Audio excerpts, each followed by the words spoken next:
Students of 8th class, let's continue with the fifth chapter, that is the traders to rulers. And we were studying about the English East India Company. Okay, so students, soon they opened their first factory in South Sulipatnam and very soon shifted to Madras. The English built their first fort at Madras and named it Fort St. George. Okay, so then English East India Company required Bombay.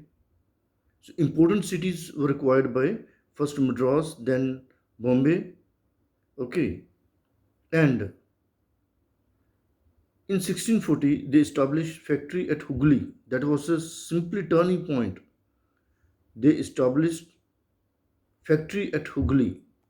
Okay, so that is here in Bengal, very strategic place. Okay, so they got village.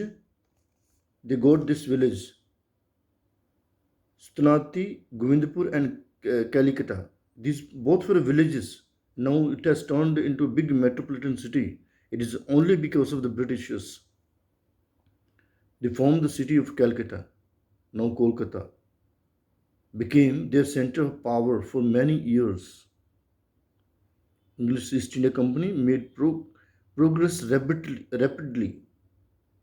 It took full advantage of prevailing weak political conditions in India and gradually succeeded in establishing the British rule in India, as I told you in the introduction.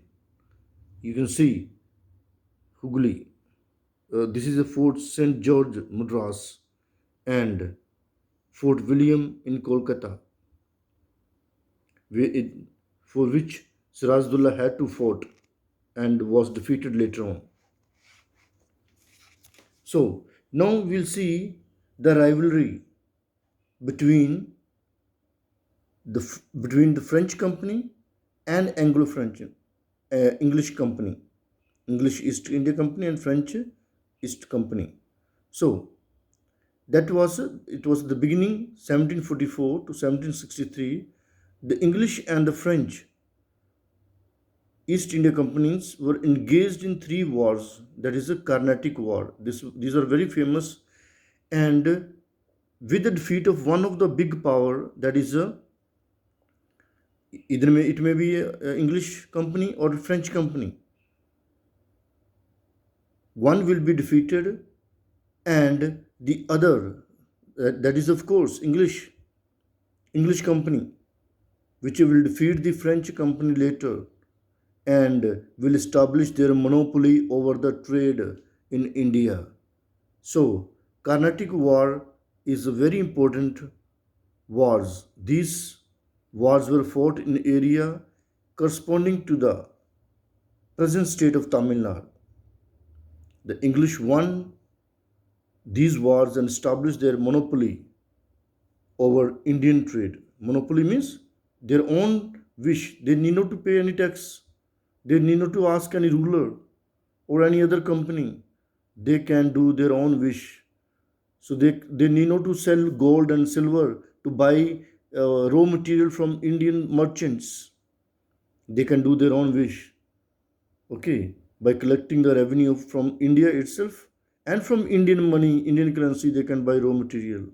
The French were finally defeated in the Battle of Vandivas in 1760 when English General Sir Eyre Could defeated Lely. So that was the end of a French company, the rivalry. Now, there is another rivalry, British conquest of Bengal. How British slowly first they established control in Hooghly, okay, and then they had some problem with the Nawab. They wanted to do their own wish, ignoring Nawab's rules. So, but a Nawab Sirajullah was very cunning to understand the cunning plan of the Britishers. So, prosperity of Bengal, Bihar, Orissa, 18th century was growing remarkably. So Bengal was consisted of present states of Bihar, Orissa, Assam, and so on. This was a very big province or kingdom. So the Mughal Empire in Delhi was declining. Bengal became an independent state under Murshid Quli Khan, then Alivardi Khan, and later this person, Nawab Siraz Udullah, who could fight against the Britishers, but his own commander cheated him, Sirajdullah. It was under the rule of Sirajdullah that Bengal lost its independence and the British came to power. Sirajdullah gave a tough fight, but the British were too clever that they attracted his own commander, Sirajuddaullah's commander, and therefore Sirajuddaulah was defeated, and that was the end of rule of Sirajuddaulah Nawab and the beginning of British Empire in Bengal. Okay, now in the next part, we shall study the causes of conflict between English and the Nawab. Why I'm teaching you in steps? Why I'm teaching you in parts, different parts? Because this is the chapter is very important, and moreover, it will be good to understand different wars, the rivalries between the British and the local rulers and the companies. So, in the next video, in the next part, we shall continue with the chapter that is the causes of conflict between English and the Nawab and the Battle of Plassey and so and so on.